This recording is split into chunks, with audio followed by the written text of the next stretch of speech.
Hey there, Grumpy Old Fart here. I'm doing a cryptid activity video for you this week.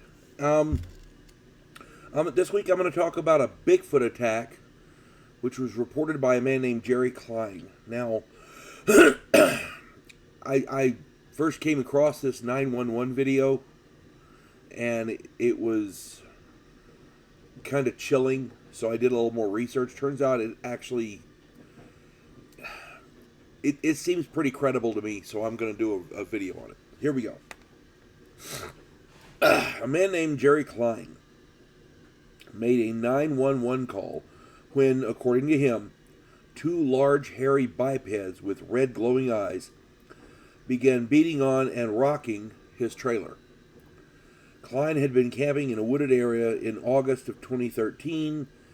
He had a cargo trailer full of firewood and had a big bonfire. This was in Gambier, Ohio. Gambier, Gambier, Ohio. He'd been hiking for a few days in the area when he spotted one of the Bigfoot-type creatures at the river. The creature did not seem friendly.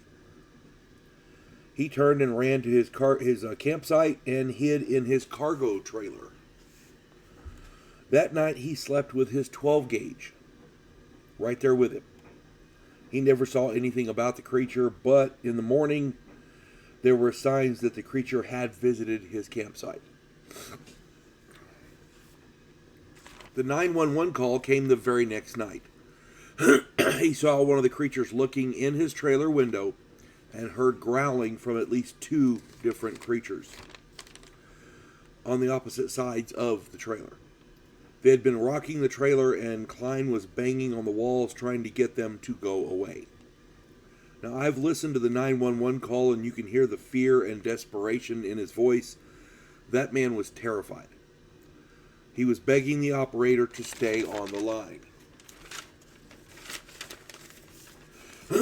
I am 100% convinced that Cline believes this attack was real. Law enforcement who responded found no evidence of people, other like a hoax, for example, in the area, but they also did not make a police report. Cline asked if they caught one or more of the creatures on their dash cams, on their vehicle dash cams. They replied that their dash cam was not on. Now, it's common knowledge that the dash cam on every squad car is on whenever the engine is running, so that's, that right there is kind of suspect to me. Not on Mr. Cline's part, but on the police officers' side of the story. Now, there are some things I need to explain. I found this out after I started doing my research, but it's important that you know this stuff. Cline is a Bigfoot researcher. He was looking for Bigfoot. Cline was putting out food trying to attract the creatures.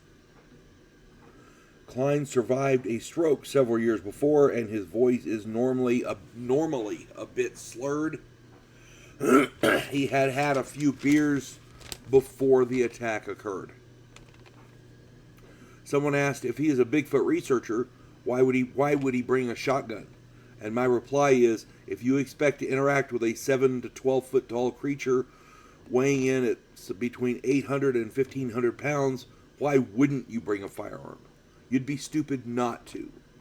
Not that you want to hurt the creature, but your life is more important than a Bigfoot story. Why did he not have but the questions that I now have are, why did he not have cameras around his trailer if he was trying to attract them? If you're attracting a creature that you want to get a photo of, why would you not have like trail cameras and stuff like that put up? The other part of that is, if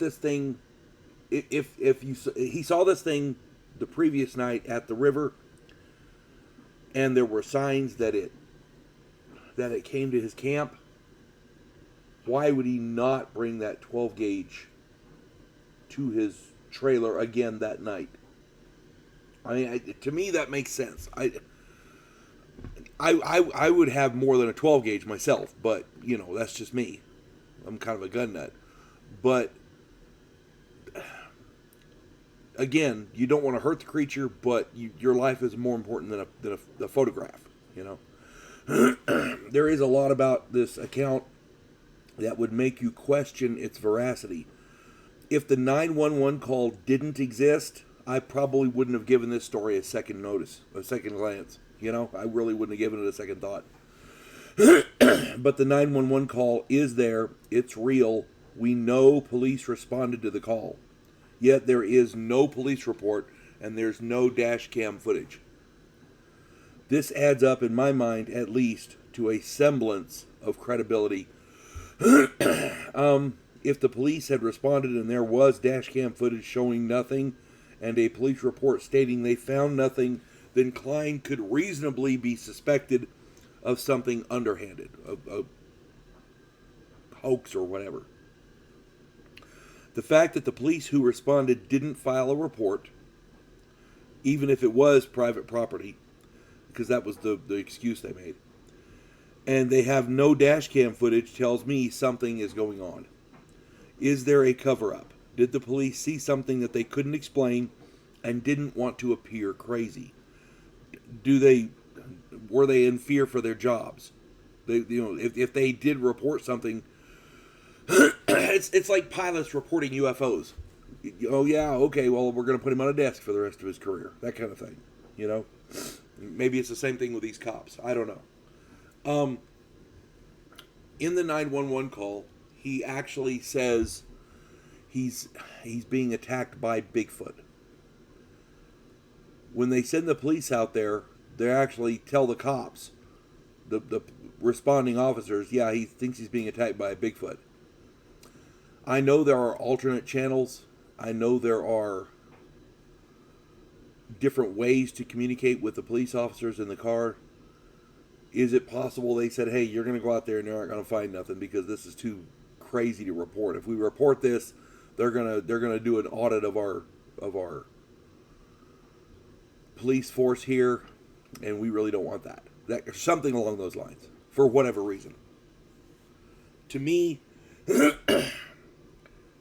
that makes sense. I don't know if that's what happened or not, but to me that makes sense. The only thing to me that seems suspect about Cline's story is that he didn't have the shotgun with him when the attack occurred. Because, you know, like I said, if the thing seemed not friendly, one, why would you stay? Two, I know he wants to get a photograph of the thing. He's a Bigfoot researcher, but damn, dude, something that big. I mean, yeah, a 12 gauge is a nice defensive weapon, but if you don't know if it's going to stop it, why would you stay? Knowing these things had visited his camp and seeing how big they are, there's no way I would have been out of arm's reach of that 12 gauge. There's no way in hell. Again, we all have brain farts. Maybe he just wasn't thinking. I don't know. But check out that 911 call and listen to his voice. It's listed, I think, if I'm not mistaken, it's the Jerry Cline Bigfoot Attack.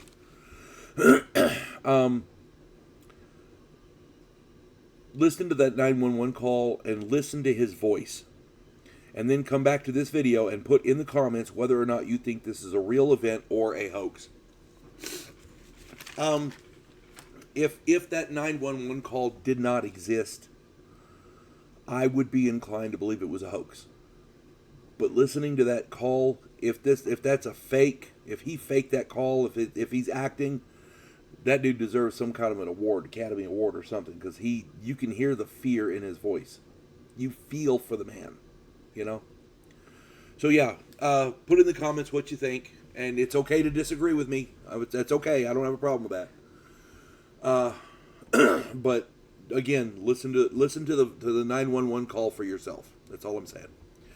I hope this finds everybody well, and if you enjoy my content, it would really help me out if you could hit the like button, subscribe to my channel, share my content on all of your social media platforms, and post a comment or two. Remember, I welcome your comments even if you disagree with me. And check me out over on Rumble for my political commentary and weekly current events. And if you like quirky, weird stories, go to my author page, H.L. Anderson on Amazon. check out that book there, The House Off Farrago Road. There's a Rougarou in there. Like a Louisiana Bigfoot. Yeah.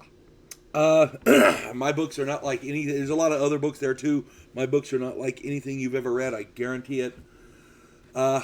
If you like quirky weird, check out my author page. There's a bunch of stuff there. Hope this finds everybody well. You folks have a good one. God bless one and all.